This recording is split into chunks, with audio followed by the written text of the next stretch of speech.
The most expensive car that you and Mayfair Prestige have bought, can you name it?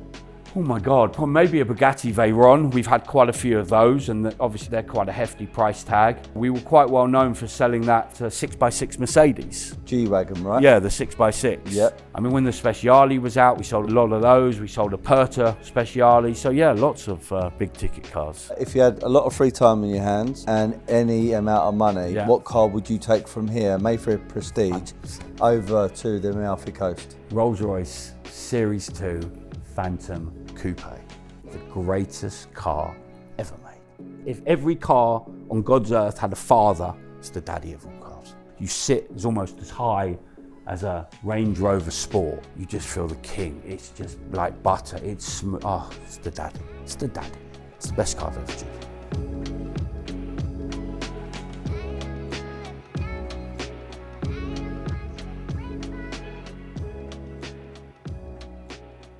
Right guys, welcome back to the podcast of Stephen Sully's Study. We're on site at Mayfair Prestige over in Mayfair.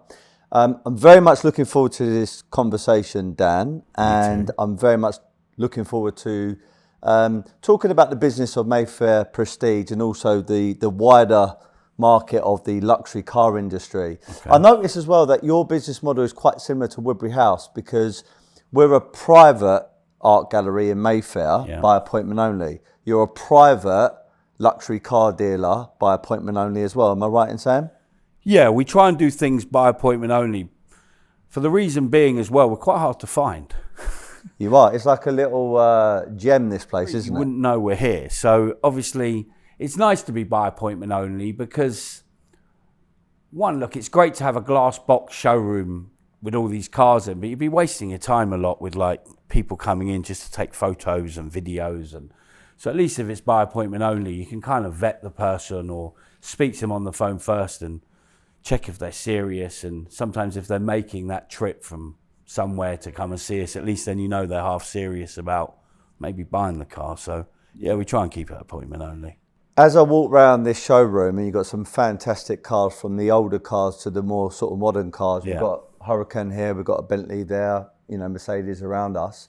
The other thing I notice is the pictures. Yeah. So up on the wall over there, you got Prince Nassim. I saw there was Lennox Lewis. I'm a big boxing fan. You've got footballers, you've got, you know, entrepreneurs, you've got celebrity type people. Who are your clients, Dan? You know, when it comes to clients, I think sometimes there's a misconception about what we do, that either everybody's a celebrity or some kind of rich Arab comes in and says, you know, I'm going to buy 10 of your cars. And I'll be honest with you, I've been doing this like, you know, over 10 years now here at Mayfair Prestige, and that's not the case. You'd be surprised how normal and down to earth the people that buy the high-end cars are. You know, there's a lot of people from, you know, up north even, where they've done really well in business. You know, I had a client that was buying a very expensive Ferrari, and he was from, I think he was from Grimsby, and he was a very down-to-earth, you know, gentleman, really nice to deal with and really like simple. And he told me that he actually supplies all the fish to all the fish and chip shops, and that's how he makes his money. And I had other people that do printing, and, you know, they come in and you get chatting to them, and you know, they tell you they don't have many vices like gambling or drinking, but their vices, cars. And then, you know, they're very easy to deal with. They generally buy the car outright. And then, you know, you get to know them better, and then they start showing you the cars that they've got. And you are like, holy moly, you've got some serious cars. You know, and they're like, yeah, I've been collecting and buying cars. So it's not that kind of preconception that some, you know, we have had celebrities in, and yes, we've had boxers in, and we've had footballers in, and we've had a, you know, F1 driver. Funny enough, Eddie Irvine bought a car from us, who was a hero of mine. So yeah, but it's a real mixed bag of what, it's less of what people think it is.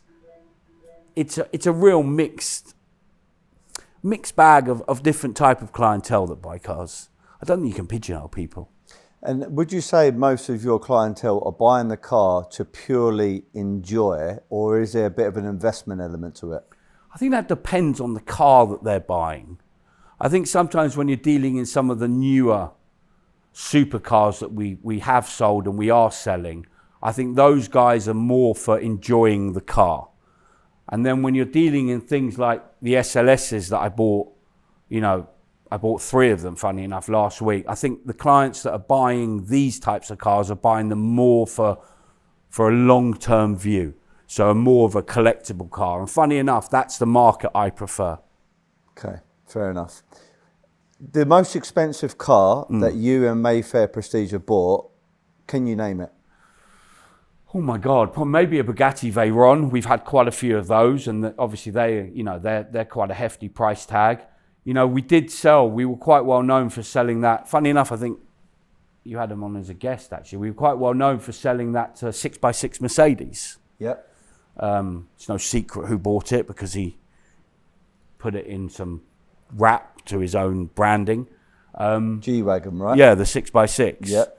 And that was at that time was a a fairly big ticket car as well. So yeah, over the years we've had I'm just trying to think. We've had a lot of big ticket cars. I mean, when the Speciale was out, we sold a lot of those. We sold a Perta Speciale. So yeah, lots of big ticket cars. You've got some of my favourite cars in here. I mean, I'm mostly a Lamborghini guy, but I do recognise that Ferrari is the better brand. They're not just about cars, they're a big luxury lifestyle brand, I would say. You've got one of my favourites in the corner over there, a 355 in the perfect colour, which is red for that particular car. Yeah. But if I were to walk out of this showroom with anything today, bearing in mind I've got 2 kids now and a wife, it will probably be that GT Lusso over there, the V12 one, because it's 4-wheel drive, got 4 seats in it. Okay, it's not like a big 4x4, but you can still get the family in now. Do you sell a lot of those type of cars, GT Lusos and 355s? Yeah, the 355, funny enough, coming on to that, I bought that car actually in 2016. We've owned that car now for 9 years. And the reason is I won't sell it. And I've put it on at such a ridiculous price to try and not sell it. And that is an exceptional example of a 355 Berlinetta. Could I just interject? And I don't want to just take you off of what you're saying because I'm really interested in it. But Tom Hartley Jr. recently just had a podcast interview and he actually said that he is personally collecting the 355s because he believes they're undervalued and over time they're going to go away. I totally agree with him. I watched actually the podcast you're talking about and I totally agree that. I mean, I think the 355 as a car is one of the best Ferraris they made of the modern era, because it's still part of the modern day Ferrari range in terms of not modern day, but it's still classed as modern. It's such a great car. And obviously, funny enough, I owned one myself back in 2006. It was used as my everyday car. And that, when I bought mine, I actually bought the F1 gearbox because in 2006, when I purchased my 355, everybody wanted it as F1. It was the new technology. The 360 was just out. And now it's funny because it's kind of come full circle where now the manual gearboxes are the ones to buy. So if you are looking to invest or purchase a 355, you need to be buying a manual gearbox. The gated manual. Yeah. These are the ones that really will increase heavily in value. And I do think, they made 3 types of that car. They made obviously the GTS with the nice Targa top. So just the middle section comes out. The Spider and the Berlinetta. The one we have is a Berlinetta. Like I said, I bought that in 2016. It's actually a left-hand drive car, which I prefer. 1, because the market's much bigger when you do come to sell it. You've got a worldwide market as opposed to a right-hand drive car. And 2, that car is just such a good example of... I know it sounds really silly. I took the car out about 3 weeks ago because we were moving some cars about. And as you know, it's a bit difficult in here. We have the lift and cars have to come in and out. And I actually took it down and I took it for a drive. That car, I don't know what they did, but they sprinkled some magic at Maranello when they left the factory. There's something not right about this car. And I've driven a lot of 355s. And this one is so on point, I cannot tell you. It is like the best on the clutch, the gearbox, the noise, the steering. It is just so tight and on point because back then Ferrari were getting a bit drunk at lunchtime. Luigi and whatever and Gino, pasta, a few glasses of vino, and they came back and were like, it's okay, let it go. But that one, they must have been sober, because this one is built like different. So that is a great car. I love it.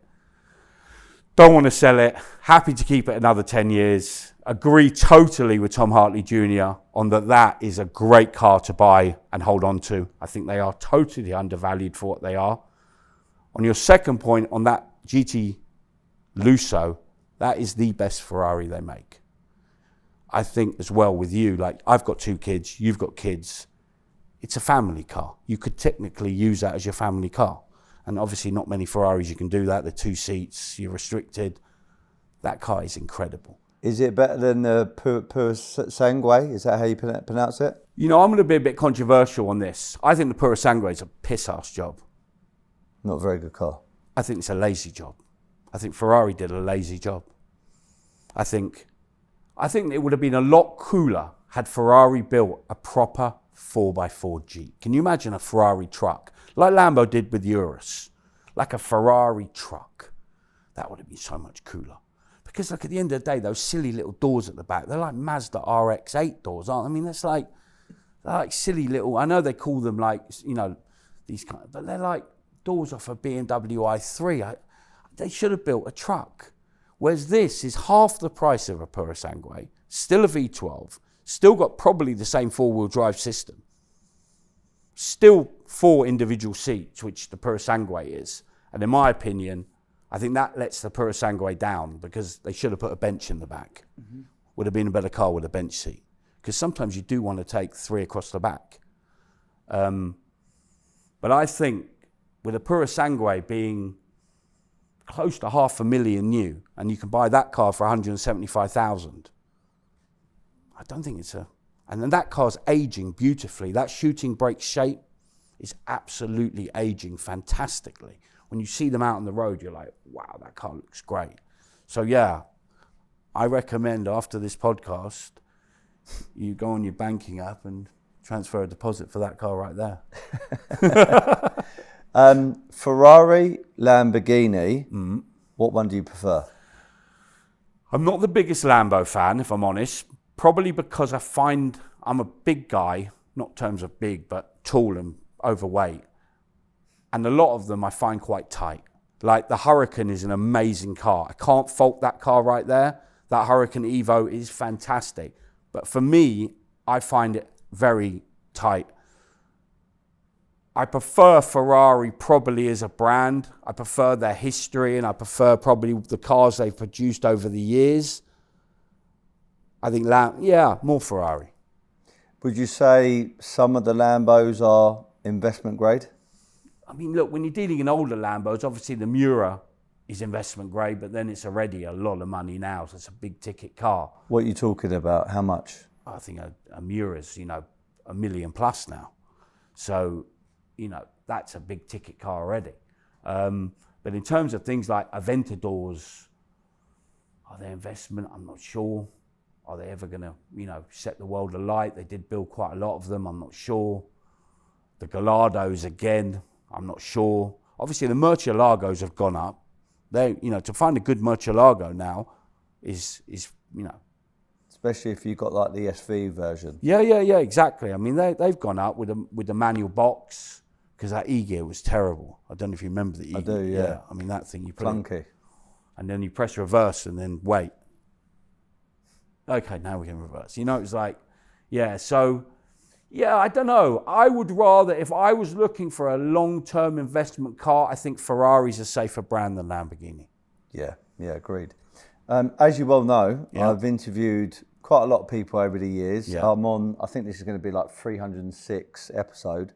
And a large chunk have been people within the car industry, whether they are dealers, whether they are car influencers, whether they're, business people within this world. And there's always good conversations to be had. The thing I always asked people within the car sector, especially dealers like your good self, Dan, with the electric stuff coming through and these hybrid type of cars, do you feel that the sexiness of these cars are slowly but surely dying away? That's a good point. And I've watched a lot of podcasts with a lot of car dealers. And I think that some of them have got it wrong with electric cars. The way I look at it, you know, some people are like so like against it. The way I look at it, there is a market and there is a purpose for electric cars. I think if you're doing an everyday journey of 30 miles and you know, you're just around a town or you live in a suburb and, you know, cars aren't that important to you and you just use it as a vehicle of getting from A to B, an electric car is a fantastic option for that kind of driving. You know, you can buy a good ID3, you can buy a Volkswagen, whatever. There's so many now. And if you're doing that kind of simple drive, that's, you know, they are good for what they are. They're very low maintenance. They're very, you know, easy to look after. There's not much you have to do. Charging is now much easier. There's a lot more charging points. If you are lucky enough to live in a house with a drive and you can put a charger outside your house, you know, you are waking up in the morning predominantly with a full tank of petrol and doing little journeys to take kids to school, go to the supermarket. There is a place for it. Where I think other dealers aren't picking up on the fact of where there's not a place for it is two reasons. If I want a car to have some fun in, I don't want it to have an electric bolt on. It takes away from the fun. And that's where I think the problem lies. The problem doesn't lie with electric cars as a whole. The problem lies in things like this 296, things like the SF90, things like the new Revuelto. This fascination with strapping on enhancements to the cars to boost the figures and then go, oh, it's 1,000 horsepower. It's because obviously, you know, the engine can give you 650 and the electric bolt-on gives you 200, okay, 850. You know, it's 850 bhp. But it does take away from the fact of what the car should be like to drive. You know, naturally aspirated supercar or sports car is so much better than anything I've ever driven with these hybrid. I think the problem is not just in an electric, solely electric. I think the problem is with hybrid, where they've married the two together to try and boost the figures, kind of make it think that, you know, you're getting this fantastic high horsepower car. And yeah, I prefer, I think there is a massive place for electric cars, but I'm really against this hybrid nonsense. Not sort of the same, it's not the same conversation, but there's a point to what I'm about to say. As you well know, I've known you for many years now, Dan, and also your partner Amir, and I've known this brand and how it's flourished over the years. I had a Gallardo, a yellow one. I remember. It was the first version of the Gallardo. It was a Spider. I bought it actually off the MD of Audi in Watford. I was the second owner of it, and I loved the car. And then I end up buying the only Ferrari I've ever owned, a 458, and I bought it from HRO and Sean Tom over in Knightsbridge, and I end up going back to a Lambo Gallardo Performante, which is the convertible version. And whilst I do love, respect that 458, what I found with it, even though it's not electric, I found it was almost too good, and therefore it lost a bit of the flair for me. Okay. Whereas a Performante, when I went back to that, it was raw and it was aggressive and it hurt your back a bit, but that's what I wanted. I wanted something which was so aggressive and so nutty that's what the supercar or sports car should do. And my fear with these electric cars or hybrids, they become so good and so smooth. Like I've heard about is it the FS? 296. Okay, they're a bit too smooth. They're a bit too kind of robotic almost, and therefore the passion gets lost. Do you see what I mean? The problem is with them, there's too much horsepower in the car. In order to combat that horsepower, they've had to implement lots of electric gizmos to keep you on the road. And those electric gizmos and those kind of things that they've added into the car, basically to keep you safe, is what's ruining the ride of the car. And that's why, look, the optimum horsepower, in my opinion, of any car that you're going to buy as a supercar or a sports car, the optimum horsepower where you can enjoy the car fully is circa about 600 to 650. Anything in the sixes is the optimum horsepower for any car that anyone needs on any road, okay? The minute you start going into the 800s and the 1000s, these manufacturers have got to start adding these gizmos and electronic gubbins and traction control that's so clever now, and you don't even know what's going on, but it takes away from that feeling that you're saying of that rawness that you had with the Gallardo, and you're missing that because in order to jam all that speed, they've also got to make sure you don't kill yourself, yeah? And, you know, to keep those wheels on the ground, they've got to put all these gubbins in, and I think that as well. Also, the engines suffer because they don't rev out as high. So you don't get that real from that, you know, sometimes the best part of any car is 7 to 9. Yeah. You know, that end bit, that last 2,000 RPM. Yeah.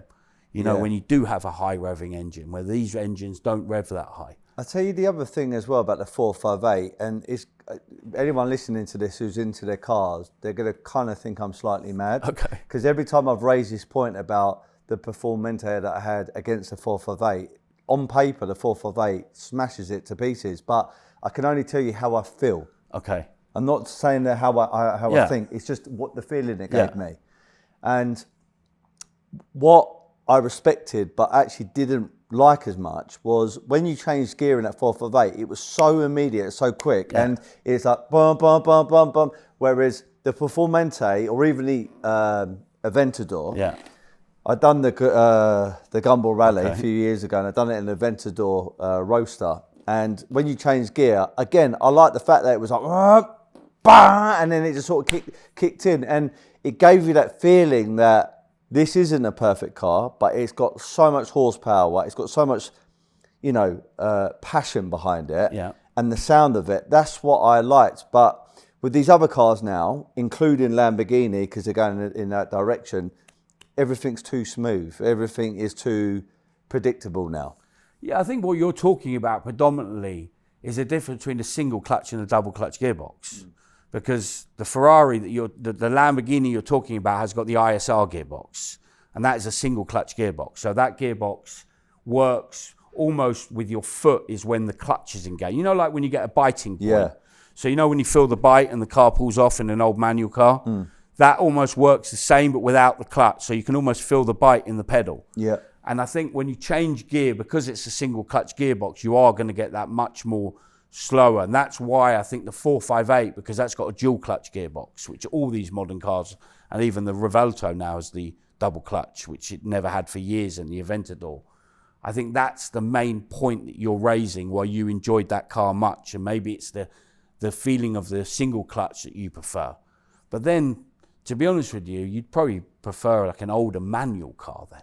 Something with a manual box, you know, like a Murcielago with a manual gated box. You'd probably enjoy that a lot more than you did your Gallardo. Because for me, you know, the best sounding car on the Gumball Rally at the time, and Chris, who's here, came along with us and made the documentary, and hopefully he can vouch for this, was without a doubt the FVJ Aventador, and had a Gattani gearbox, straight through pipe on it, and it was being driven by the influencers called DDE, daily driven exotics. Yeah, they're American guys, aren't they? They're actually Canadian, but they reside in LA. All right. And the sound of this car was, they call it an F1 Gattani straight, you know, pipe on it, and it was like a Formula One car. And then there was other cars on that Gumball Rally, including, you know, the F12s and stuff like that. And again, I think they sound nice. Nowhere near did it sound like that SVJ with a Gattani exhaust on it. No, of course not. It just, and that for me has been the last car now to have that presence on the road. I think exhaust sound is, exhaust sound, you have to remember something as well. They probably decatted the car, which is something you can't technically do. So, I mean, you could buy an F12 tomorrow, and if I straight pipe and decat that car, you are going to go, oh my good God, this is like biblical thunder, yeah? So, but the problem is you're never going to pass an MOT, yeah? So, yes, you know, you could pretty much, look, the engines, it's coming off a V12 engine, so you're always going to get a hefty note. You know, a V12 engine is always going to sing more than a V8. And then when you kind of marry that to a straight pipe exhaust, and no doubt decatted, Because remember, the cats in the car do mute the sound a lot. You know, most modern cars these days are muted because they're so strangled by emission laws. So whereas manufacturers now can produce V8s and V12s, but their emission laws strangle them so much, the catalytic converter is doing so much work that it muffles a lot of the sound now. So yes, but it's probably, like you say, you could drive it for a year and then you're going to have to put the cats back on to get it through your MOT. So, in your own opinion, dealing with these luxury high-end cars, from the classics to the modern hypercars, what would you say, Dan, is the best sounding car? Without doubt, a Carrera GT. That V10 has to be. I know people say the LFA, but I think the best sounding car is a Carrera GT. The same car that killed Paul Walker, wasn't it? Yeah, that's in terms of actual, remember that's a naturally aspirated V10 married to a manual gearbox, probably the last manual hypercar. Actually, no, it's not. I'm telling you a fib now, because there has been a car that's come out that looks, I mean, incredible. Is that Gordon Murray T50, which is married, that's a manual box married to the Cosworth V12 that he's done. And that also sounds, so actually, funny enough, that sounds incredible as well. I haven't seen one in person, but from the videos and keeping the volume up, that sounds totally awesome. But quite an iconic sound is the 355 actually. Yeah, that also has that when you go through the gears and get those revs up, it's got that kind of like almost like a TIE fighter in Star Wars. My friend has one, a convertible Spider, and he's got a tubey exhaust on it. Oh yeah, perfect. And that's gated, manual gated, and perfect. It is makes a great noise. Unbelievable sounding car. Yeah, especially when the revs, all about the revs and the gear changes. Beautiful. Amazing. And then, you know, a lot of those exhausts were changed in period to either Capristo or tubey. I think I'm more tubey, but there was a lot of Capristo tubey with those cars in period. So a lot of them do come with tubey exhausts. Look around the showroom, I don't see any McLaren. Why is that? I think McLaren get a bad rap. I love McLaren. I think they're a great company. I think their cars are fantastic. I think they're such great value for money. From a business point of view, I get nervous. You know, people think it's easy to be in the supercar business. And, you know, you buy cars, you sell them. Look, for what I do, obviously, I have an MD that I answer to. It's not easy when you're spending 300 grand of somebody else's money and you can put your balls on the line and have to say you're right, that I think that car can sell for more than I pay for it. You know, because if I make a mistake, you know, he's not going to be happy with me. If I buy a car tomorrow, I ring him and say, you know, I found a car, I think it's a great buy. And he says, yeah, Dan, buy it. And then we sell it at a loss. He's not going to be too happy. So it's all great saying, you know, oh, it's, you know, looks from the outside. And it's difficult when you got to know what you're buying and pay the right price and try and make a profit on that. And I think McLaren, I get nervous. Yeah, because of this bad reputation they seem to have unluckily got. Yeah, I don't know. I have my own thoughts on why they've got it, and I'm happy to share them with you. But I think McLaren make fantastic cars. We did have a very beautiful 675 LT, which I think is a great value car. I think that's a great car to buy. Limited production, 50 right-hand drive cars. Obviously 1,000 when you add the Spiders, 500 of each. But that's an amazing modern day McLaren. But from a business point of view,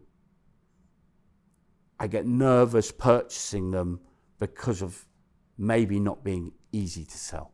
And I want cars where I can get them in, find a buyer, sell it, make the profit, keep the MD happy, keep the money moving, you know? The one I really like, I've never driven and never been driven in it, but I've sat in one, is the Senna. I think, you know, for a hypercar, supercar, it's sort of in between a little bit.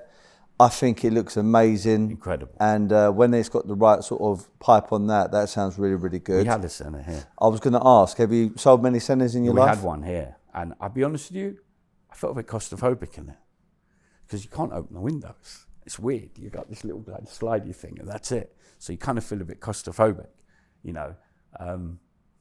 Yeah, the Senna's an incredible car. I think I agree with you on that. They're not cheap though. You know, it's a fairly big ticket car now. 600? Yeah, plus for a good one.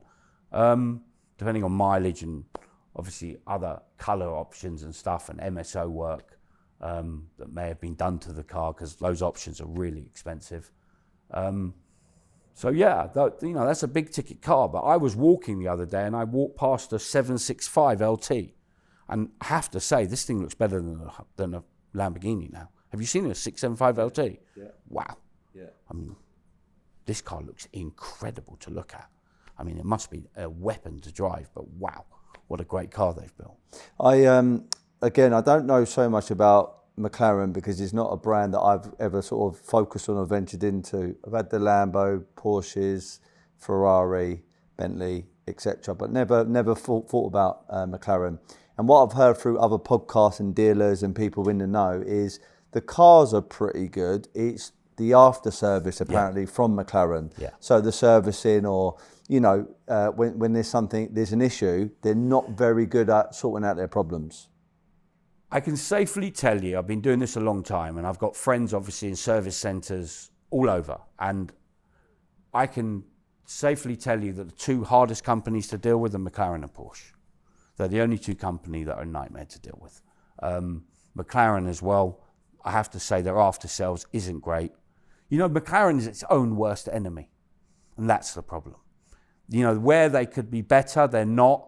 Where they should have gone down different routes with early days and maybe how they promoted the company, they didn't. I've got so many opinions on McLaren. I could talk for a long time if you wanted me to on this subject. Far away.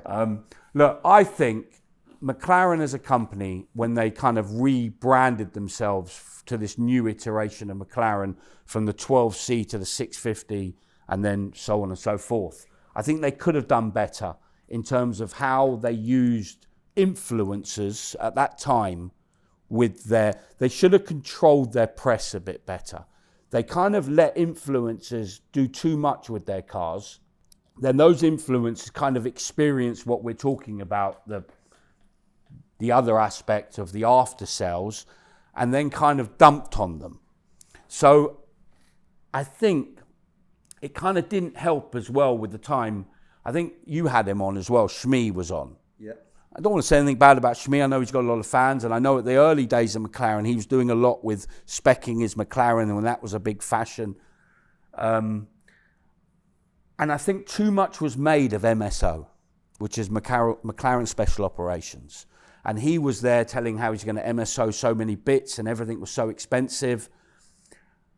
And I think it negated from their brand, because let's say I wanted to buy into McLaren and I had 650S money, but I didn't have MSO money.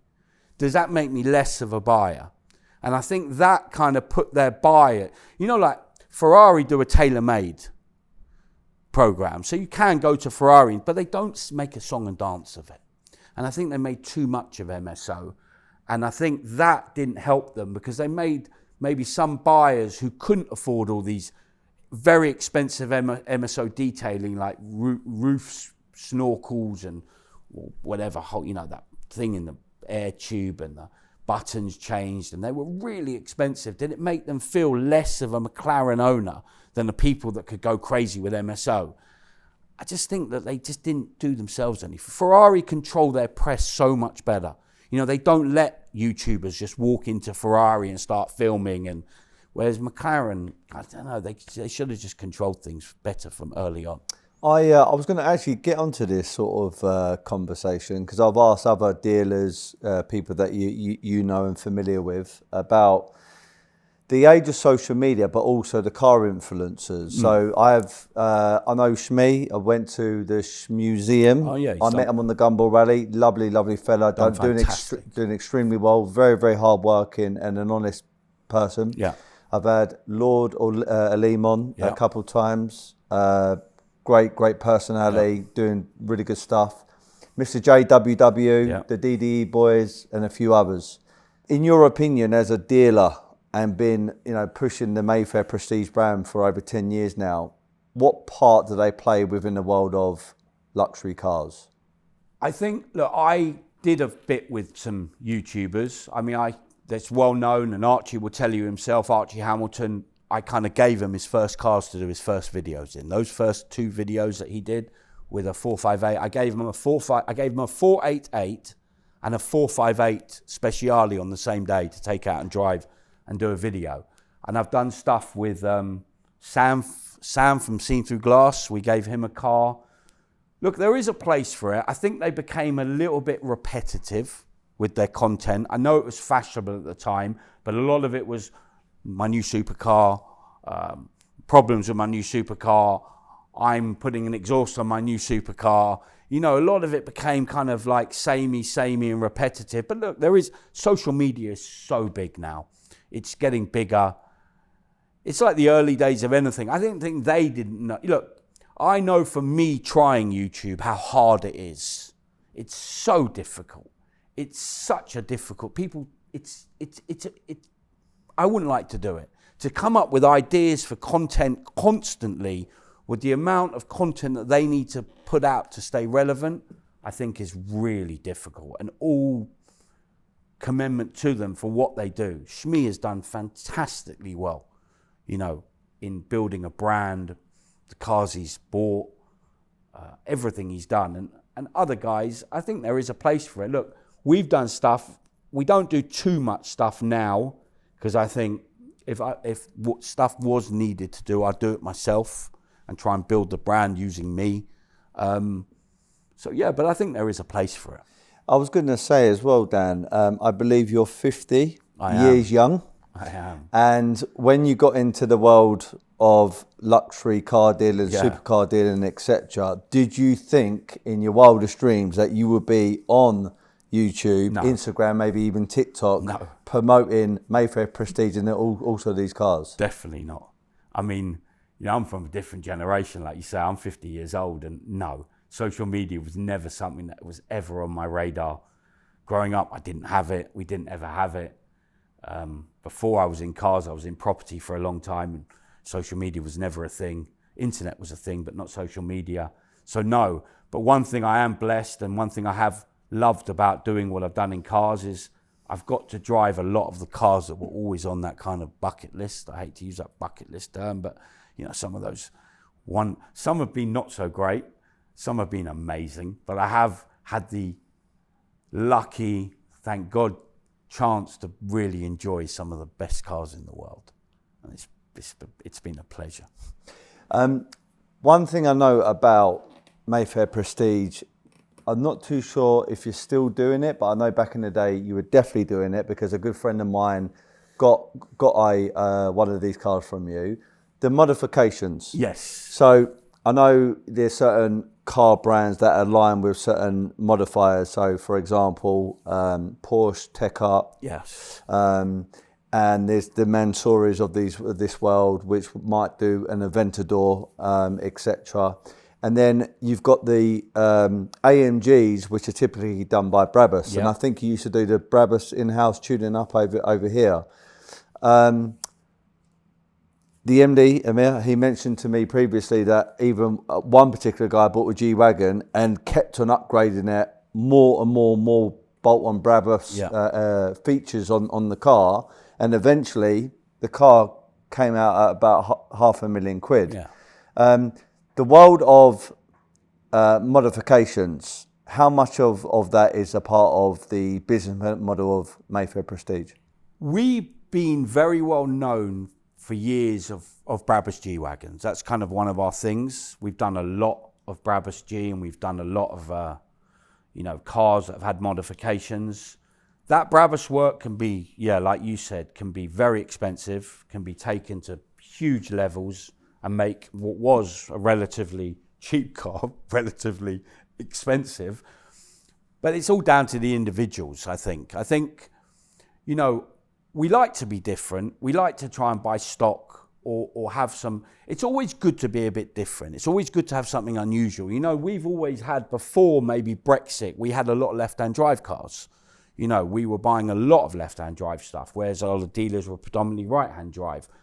So we've always tried to have stuff in stock that other dealers don't have, or other dealers don't want to, maybe don't understand like we do. So yeah, we've done a lot with Brabus. We just sold, funny enough, recently, which I took, delivered, was a Mansouri Bentley Bentayga. I think we did something on our Instagram on that. How much was that car? A lot of, the base car, you can imagine, a new Bentaygas, are expensive. And then obviously with the Mansouri work on top, I can't let you know the exact numbers, but we're talking big money here. Less than a mil? Yeah. Yeah. But big money for what it was. And obviously even that G-Wagon that we had, the 6x6, that was actually a Mansouri. I know, yeah. So that was Mansouri. So yeah, over the years, we've also done a lot of bulletproof cars. We've purchased, bought and sold quite a few. I've actually learnt about bulletproof cars, B6, B7. And who buys a bulletproof car? People that want a bulletproof car. Generally, they've gone abroad to other countries. But yeah, we've done bulletproof G-Wagons. We had a bulletproof GMC. We did a very nice bulletproof Maybach Mercedes to a B7 standard that we actually commissioned and did the work in Germany at a very well-known bulletproof company there. And bulletproof but the only problem I don't like about bulletproof cars, you get scared driving them. Because if there's a problem, you can't get out. You can't break the window. And if the door don't open for some reason, or I hate driving them. Oh God, yeah, I didn't think about that. Yeah, I'm telling you, I don't like being in them, honestly. Because if you ever think you have an accident or something, and you can't get out the car, you can't, like a normal car, you could technically, if you had to, break the window or kick the window in.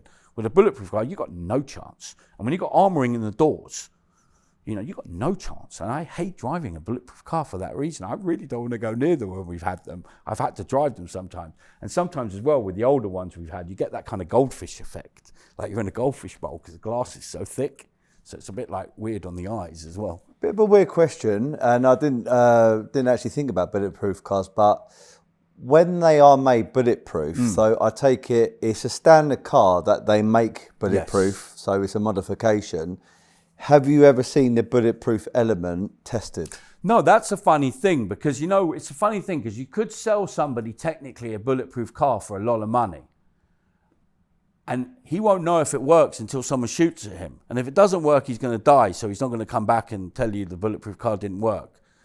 And if it does work, he'll live. So it's one of those weird things, isn't it? Because I actually thought about that one time. I was like, well, if the car don't work and it's not bulletproof and it's supposed to be, he's not going to be in a good state. So, but yeah, generally they do show you from the work that we did in the German company, when you go there to the factory, they show you exactly with ballistics and firing a gun at the window and exactly how and what. I don't think I'd like to sit in the car and let somebody shoot at me. But yeah, they do kind of show you exactly how the bulletproofing and the armoring actually works. So yeah, I'm sure it does work. So like if you got a G-Wagon, an Urus, I imagine most of the bulletproof cars are probably the 4x4s? Yeah, no, we did a Maybach Mercedes, which is like an S-Class. But yeah, but remember you're adding a lot of weight. Yeah. Hell of a lot of weight. So probably a 4x4 would be better to do it on because obviously the suspension and the drivetrain can handle it a lot better than, let's say, a rear-wheel drive car. And the upgrade on something like that, how much are you talking for a bulletproof car? Depends which level of B you take it to. If you're just going to do windows, for argument's sake, it's probably circa 100,000. Okay. If you're going to start going full armoring to B7, you're looking in excess of 300,000. And when you say the full protection, are you talking about bomb-proof as well? Yeah, this is like armoring to a certain level of okay, I've got to remember what they told me because I'm not like gun crazy. It's armoring to a certain level of weapon. So obviously there's different, caliber, I think they call it. So like handgun or machine gun. So the better you go, the heavier weaponry that it can withstand. Somebody coming up with a handgun, obviously that can be like B4. But then when you go to B7, it can be like I don't even know what the gun is, but like a machine gun. Machine gun or, what they call it, a shotgun or something like that. Yeah, where it's much more high powerful rifle. But yeah, you can do like underbody armoring. So if somebody you drove over, let's say, an explosive, it wouldn't blow the car up. You'd survive. Yeah. So yeah. Going back to Brabus then, Yes, so the G-Wagons, sorry. yeah? Went off topic. So I hear the term that you can have part Brabus modifications and you can get full Brabus modifications. And my basic understanding about it is the badge changes, you might have different, bit of a different body kit on it, different exhaust, and even the engine upgrade. Yeah. What are you talking about? So from a minor Brabus change to the full Brabus change, give me the price points and tell me what the difference are. Okay, Amir would be a lot better than this at me, because to be honest with you, every Brabus inquiry I get, I generally pass to Amir. It's not my bag. I can tell you all about histories of Ferraris, Mercedes, Lamborghinis, models and everything, but Brabus G-Wagons I'm not amazing on, but I have done a few. Look, if you're talking about minor alterations to a G-Wagon, you could just do, let's say, wheels, Brabus monoblock wheels. There are things like the bonnet scoop, which is that carbon fiber bonnet overlay, and maybe a front light bar, for argument's sake. Look, wheels, depends which monoblock you decide, but you're probably looking 12 to 16,000 for the wheels alone.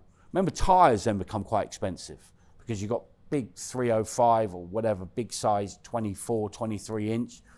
You're looking at maybe even 400 quid a tyre. So you're looking at another probably £2,000 on tyres alone. So yeah, then you've got like Brabus, bonnet scoops. Again, you're probably looking, Amir would be so much better than this than me. You're probably looking again like 20 odd thousand for something like that. And then light bar. I don't actually know. Amir knows better than me. The only thing I do know is to make a G700, which is the 700 horsepower, is a much easier than an 8 or 900. Because a G700, technically, I believe, is a plug and play unit. So it's like an ECU upgrade. Okay. And then that remaps the car, so to speak, and gives you more horsepower. Isn't there one called the Rocket? Yeah, that's 900. Wow. And the only place they would do that is in Germany. So you'd have to send the car to Germany for them to bore out the car. And then what they do is they put bigger turbos on, and then that increases the horsepower. I mean, that must be a pretty frightening car to drive. I can imagine. The only problem I think, look, I'm not a big, personally, I don't like modified cars. I love originality. I don't like when cars are messed about with. It's not my bag. It's not my thing. I love originality. I'm very big on originality. I think Mercedes know what they're doing when they build their cars, and some of their chassis probably can only take up to a certain amount of horsepower. And I think that once you start getting into the 9, I think you're building a death trap, in my opinion. Fair enough. I think it's just the body and the car wasn't built for that. And Mercedes, look, they know what they're doing.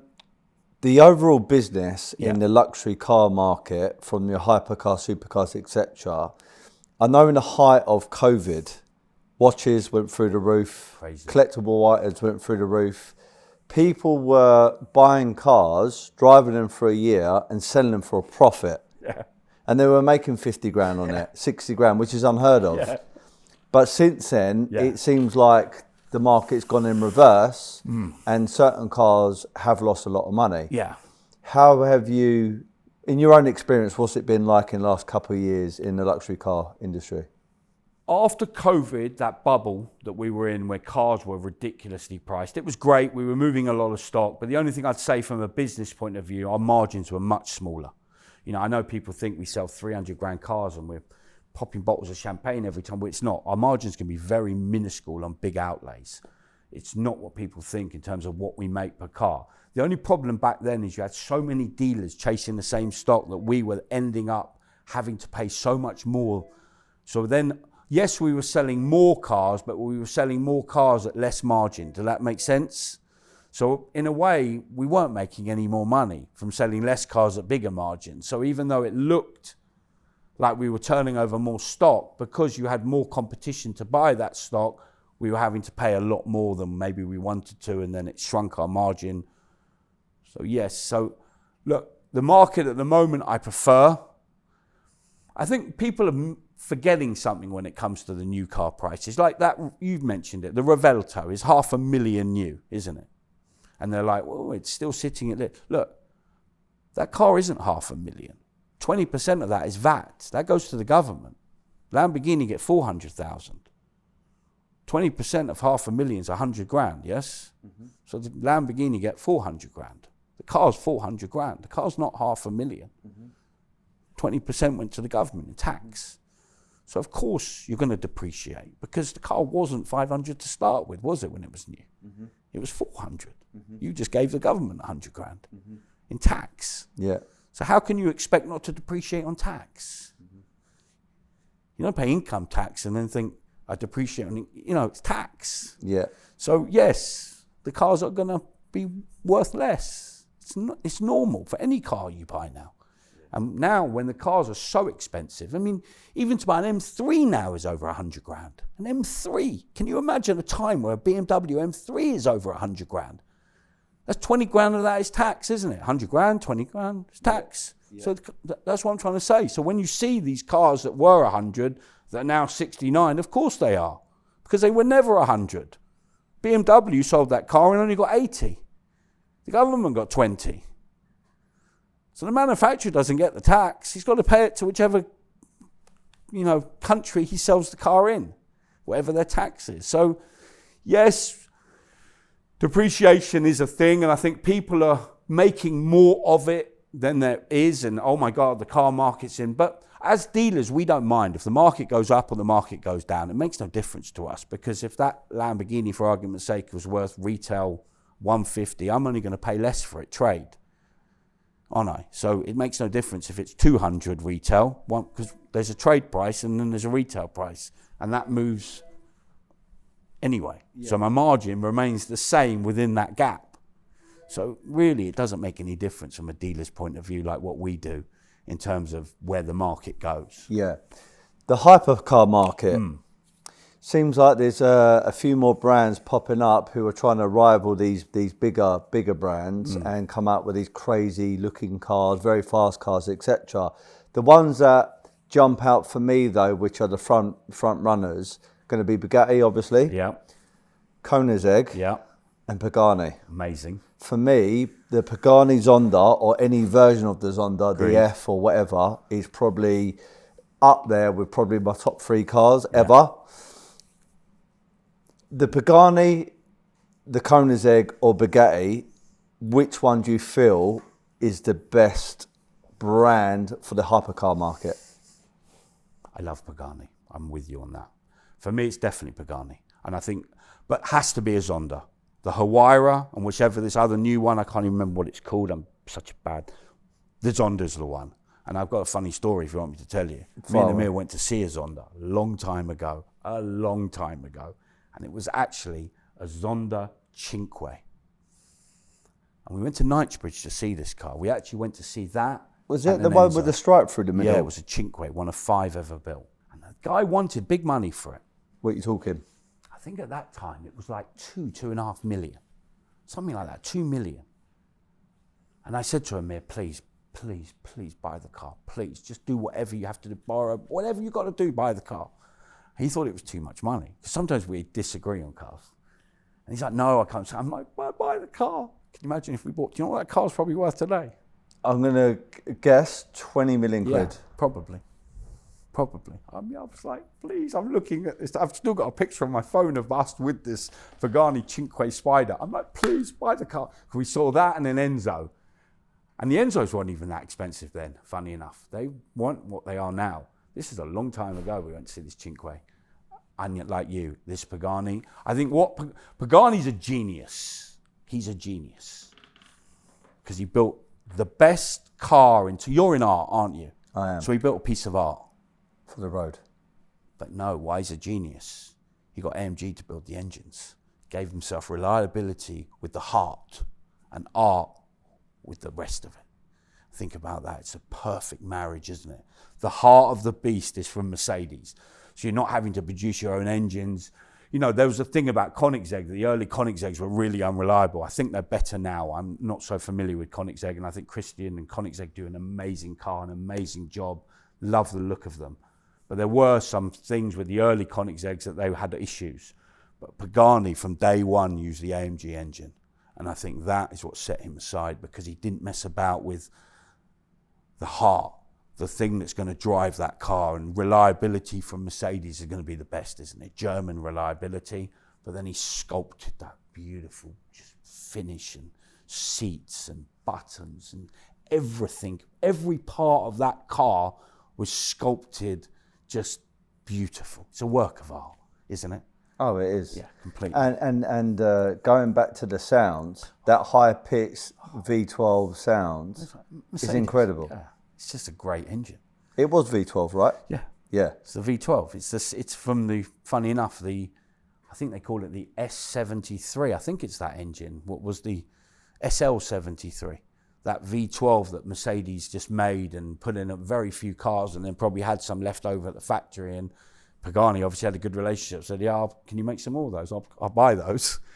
Married that in that great car. And yeah, like I said, it's marriage made in heaven, isn't it? Looking at luxury cars then, rather than your hyper supercars, you've got a very, very nice Bentley behind me, which I think is just lovely. Bentley, Rolls-Royce. Yeah. What do you prefer? What one would you personally own? Personally, I love Rolls-Royce. I think I could talk a lot about Rolls-Royce again, because we just did a video with a lot of Phantoms, coupes and drop heads, sorry. Rolls-Royce I love. I love Rolls-Royce as a brand. I think what they produce is amazing. Bentley produce amazing cars. Look, the problem with Bentley is if you can get your head around depreciation, if you bought a Bentley just for owning and buying and driving a Bentley and forgot about what you're going to lose on the car, they're great. But most people think of Bentley like, oh my God, I'm going to lose my pieces on this car. You know, you buy a new one of these. Yeah, big ticket. Within a year, they've massively dropped. But then Rolls-Royces drop heavily as well. All these cars like that. But in terms of drive, I would say I prefer Rolls-Royce, except what they've done with this new Spectre. I think that they've lost their minds, lost the plot completely. I mean, that Spectre, am I right, is fully electric? Lost the plot. I mean, I don't know all the statistics, but am I right in saying you can only get about 160 miles out of it? I think on the clock it says 240 on the clock, but I'm not sure what real world is. From what I understand, it's about 240 what it says fully charged, but real world, I'm not sure. Probably 200, let's say. I mean, even though it looks like a beautiful car, and it really, really does. I've lost the plot. I think if it is fully electric, the thing about old Rolls-Royces and the old Porsches and the old maybe Bentleys and stuff, they're still on the road today, provided they've been looked after. Yeah. Electric cars in 30 or 40 years' time, finished. It's going to be crushed. For me, I'm not thinking of that about Rolls-Royce. For me, it's like this. A Rolls-Royce, there's some engines that were built that will go down in history as some of the best engines ever built. Some engines in some cars. That 458 you had, that 4.5 V8 will go down in history as one of the best engines. The 6.75 litre V12 in a normal Rolls-Royce, I've got a Dawn back there with that, is a perfect engine. It's silent, it's powerful, it doesn't drink a lot of petrol. It's just a sublime, it's just a work of art engine. It's nothing wrong with that engine. And the whole point of a Rolls-Royce is that you can cross continents. For argument's sake, I sell you my 2016 Rolls-Royce Phantom Drophead tomorrow. And you say to your wife, let's go to Monaco for the weekend. I bought my Drophead, I want to enjoy it. You could get in that Drophead, you could drive to Monaco, a couple of tanks of petrol and you're there. Can you imagine telling your wife in your £500,000 Spectre, let's go to Monaco? What are you going to do? Get to Portsmouth and plug it in and tell her to go and get a coffee at a service station? I mean, think about it. The type of people that Rolls-Royce sell their cars to don't want to stop at a service station to plug their cars in for 3 hours or 2 hours or whatever it is to cross continents. You know, Rolls-Royces weren't built to drive around Mayfair and Knightsbridge. They were built for you to literally say, I want to go here, I want to go there, in comfort, in style, in luxury, and be able to do it. And they've lost the plot because they've taken that away from their own cars. Insanity. When you've got a perfect engine, 6.75 V12 perfection, makes no noise. Power range is incredible. That thing will sit at 100 miles an hour on a motorway, not even breaking sweat, with a needle of petrol not even moving because the engine's idling. Why would you get rid of this? Why? Why would you put an electric motor in? For what reason? Electric motor is good for your wife's car that needs to go and do the school run, and this, not in a Rolls-Royce. They've lost the plot. Why did they do it? Political pressure, nonsense, just nonsense. I don't know, nonsense. I can't get it. For life of me, I don't understand why, when you've got the perfect engine the world's ever seen, and you take that out and replace it with an electric engine and forgot what the pinnacle of... Look, if you're buying a four-door Phantom, yeah, you're going to get chauffeured around London and all that, but when you're buying a coupe Rolls-Royce, be it a Dawn, be it a Wraith, be it a Phantom Drophead, be it whatever you bought as a coupe, that's a Rolls-Royce you drive yourself, yes? Yep. You don't buy a two-door Rolls-Royce to have a driver. And when you drive yourself, there are sometimes, you've got a bit of money when you drive a Rolls-Royce. You might want to say, I want to go here, I want to go there, I want to drive to Spain, how are you going to do this in an electric car? I never thought about that aspect. Forget this 10 years, that it's going to be this, who knows what's going to happen in 10 years? I want to know what's happened today. If I've bought £500,000 car, I've got a few quid behind me. I might say to you, Steve, you're my mate. Come on, let's go Paris for the weekend. There's a football game on. Yeah, let's go. Let's go and watch PSG. Yeah, let's jump in the Rolls. What am I going to do? Take my Spectre? Stop 5 times to charge it? Come on, man. I've spent £500,000 in your car. That car's nearly £500,000 new. Yeah. Think about it. On that note, Yeah. if you were to drive to somewhere like a Monaco, Cannes, Nice, etc., Yeah. or even down the Amalfi Coast in Italy, Yeah. if you had a lot of free time in your hands Which I and don't. any amount of money, Yeah. what car would you take from here, Mayfair Prestige, 100%. over to the Amalfi Coast? Rolls-Royce Series 2 Phantom Coupe. The greatest car ever made. The daddy. If every car on God's earth had a father, it's the daddy of all cars. It's the dad of all cars. You sit, it's almost as high as a Range Rover Sport. You just feel the king. It's just like butter. It's the daddy. It's the daddy. It's the best car I've ever driven. Rolls-Royce Series 2 Phantom Coupe. 100%. Easy. Put that in your pipe and smoke it, eh? It's the daddy. Whilst this is a Saturday, we're Yeah. doing this podcast, and we're in March, Yeah. so we're obviously chomping through this year. It's going lightning speed. How does the year unfold for Mayfair Prestige? What goals have you got to hit, and what's next in the calendar for you guys? We had a meeting with Amir recently, and I've talked to him about where we want to go, or look, one thing I'd say has been with Amir a long time, and he gives me a lot of kind of free rein to kind of take the company in the direction I want to take it in. I want to buy more cars. My thing is I love cars they don't make anymore. That's why I went out and bought 3 SLSs, because you can't buy them anymore. And the type of clients I'm selling them to, I love these types of clients. They're collector buyer clients, and I love them. They're different to so I want to kind of get away from the modern stuff because I don't understand it anymore. I don't enjoy it. I'm not saying I want to get into classic cars, but I want to get into cars that they don't make anymore. So I'm going to hunt down, like the Phantom coupes. We've got the biggest collection of dropheads and coupes. They don't make those anymore. Rolls-Royce has said we're not making another, coupe Phantom. They're making the Spectre, whatever. So I'm going to hunt down more cars like these SLSs, more cars that I think, more maybe older Ferraris, like a 360 Challenge Stradale is one of my favourite cars. 430 Scuderias, Speciales, stuff that they don't make anymore that's not so classic but still has a market for people that are maybe looking for long-term investment cars that are more modern. So I think I want to take us into that direction, whereas I never know I am with these new cars. I mean, that 296 new was probably over 300 grand. I'll give you that car today at like 190. That car's done very low. I mean, think how much it's lost. You could look in, if I don't sell that car in another 2 months, I'll probably look and they'll probably be at 180. And then I'm like, well, how much money am I making? I'm probably losing money. I never know where I am with these modern cars. So yeah, probably in that direction where I want to kind of be known for finding modern classics, future modern classics that they don't make anymore, the best of the best ones, stocking them and meeting some really cool collector kind of clients. Excellent stuff. I'd like to do a podcast part 2 with you. Maybe when you're down one of the muses and you've got out all the big hitting cars. Yeah. Maybe we could do a bit of a walk and talk round it. Yeah, happy to do it. So maybe over the summer where it's a bit warmer, pull out some really serious things, and we can do that. My last question that I always ask every single podcast guest is this. Okay. When I first got into business for myself, come up with a bit of a mantra.